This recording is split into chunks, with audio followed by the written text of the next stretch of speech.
अब हम एक महत्वपूर्ण मुद्दे पर चर्चा करने वाले हैं जो न केवल भारतीय राजनीति में हलचल मचा रहा है बल्कि देश की अंतर्राष्ट्रीय छवि पर भी प्रभाव डाल रहा है। कांग्रेस नेता राहुल गांधी इस समय अमेरिका दौरे पर है और वहां से लगातार भारतीय राजनीति और समाज पर हमला कर रहे हैं।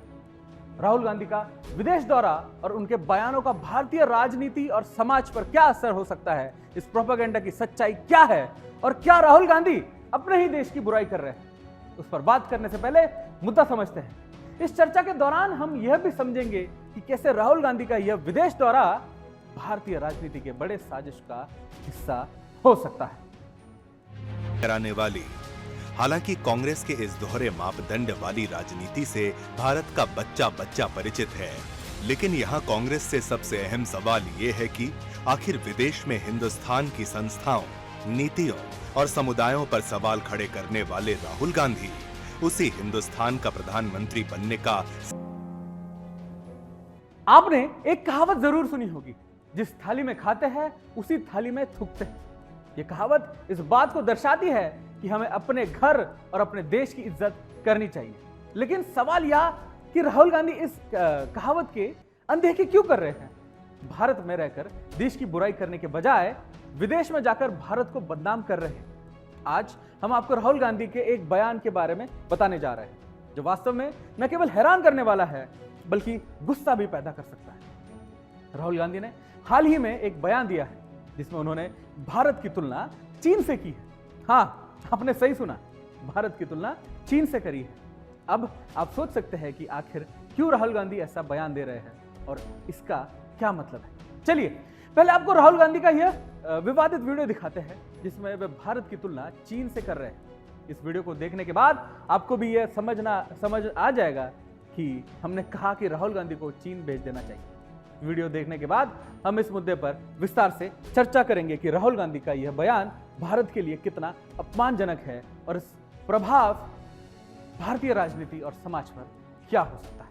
First of all, let's be clear. Not everywhere on the planet has an employment problem. Okay? The West has an employment problem. India has an employment problem. But there are many countries in the world that don't really have an employment problem. China certainly doesn't have an employment problem. Vietnam doesn't have an employment problem. So there are places on the planet that are not struggling with unemployment. There's a reason. China is dominating global production.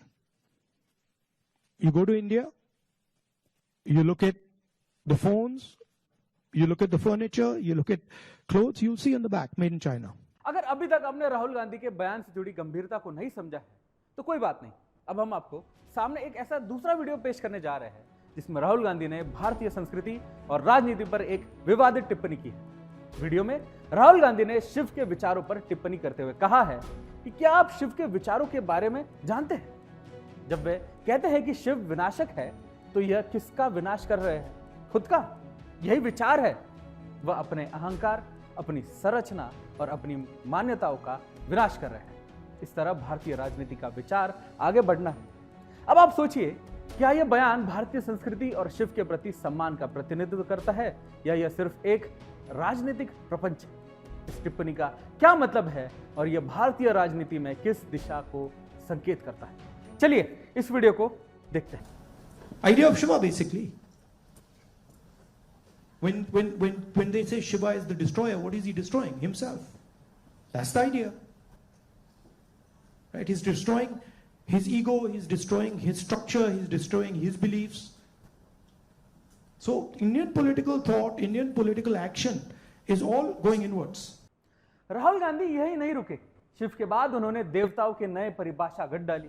उनके बयान को सुनकर आप भले पप्पू समझे, लेकिन Sam uncle ने तो पहले ही कहा दिया था कि वो पप्पू नहीं है। तो आप पहले देवताओं पर उनकी रिसर्च सुनिए, फिर खुद तय कीजिएगा कि उन्हें क्या कहा जाए।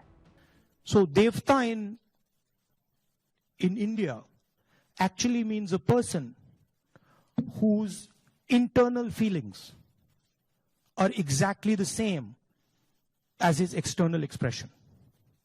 Meaning he is a completely transparent being. Rahul Gandhi ने अमेरिका में अपने भारत देश के खिलाफ जमकर जहल उगरा है। पहले देवी देवताओं की अड़बंगी परिभाषा दी, फिर अपने एजेंडा को उतर आए। कहने लगे कि दलितों का भारत में बुरा हाल है। देखिए, when you actually look at the financial numbers, then tribals get 10 paisa out of 100 rupees. Dalits get, I think, 5 rupees out of 100 rupees. And OBCs get a similar number.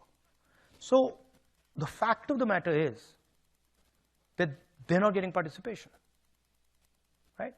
And the problem is that 90% of India is not able to play, right? Go through the list of every single business leader in India. And I've done it. Show me the tribal name. Show me the Dalit name. Show me the OBC name. Out of the top 200, I think there's one OBC. राजनीतिक दुर्भावना के खिलाड़ी राहुल गांधी ने भारत को कोसने का कोई मौका हाथ से जाने नहीं दिया। दलितों के बाद उन्होंने सिखों की पग और कड़े के कटघरे में खड़ा कर दिया। उस पर बयान भी दे डाला, यह साबित करने के लिए कोशिश की कि भारत में सिखों की आजादी पर मोदी सरकार पर पहरा है। The fight is about whether he, as a Sikh, is going to be allowed to wear his turban in India. Or he, as a Sikh, is going to be allowed to wear a kada in India. Or he, as a Sikh, is going to be able to go to a Gurdwara. That's what the fight is about. And not just for him, for all religions. America में राहुल ने जहर छोड़ा, असर हिंदुस्तान में हुआ। राहुल के सवालों का जवाब हिंदुस्तान से मिला है। सत्ता पक्ष ने राहुल को उनके बयानों को लेकर कैसे पलटवार किया, आइए देखते हैं। और अब तो वो केवल सरकार पर नहीं, चुनाव आयोग पर सवाल उठा रहे हैं। अपने देश की आलोचना दूसरे देश में जाके करना, ये किसी देशभक्त का काम नहीं हो सकता। लगातार पराजय के कारण हताश, निराश और कुंठित राहुल अपनी कुंठा विदेश में जाकर निकाल रहे हैं। वो नेता प्रतिपक्ष है और नेता प्रतिपक्ष की भी जवाबदेही बनती है। राहुल गांधी को ये समझ में नहीं आता है कि वो देश के बाहर जाकर के देश की छवि को धूमिल करने की कोशिश करते हैं। वो भी भारत की संसद का हिस्सा है, वो लीडर ऑफ अपोजिशन है भारत की संसद में। तो जितनी जिम्मेदारी देश की सरकार की भारत की छवि को विश्व स्तर पर बनाने की है, उतनी ही जिम्मेदारी नेता प्रतिपक्ष की भी बनती है। वो इस बात को भूल जाते हैं। बेसिकली उनके अंदर भारतीयता है ही नहीं। राहुल गांधी जी कहीं से आपको दिखते हैं कि उनमें कहीं से देशभक्ति है? राहुल गांधी जी में कोई देशभक्ति नहीं है। राहुल गांधी जी विदेश जाते हैं, बिहार केंद्र की सरकार की आलोचना करते हैं, यहाँ आते हैं, उनका अपना एजेंडा है।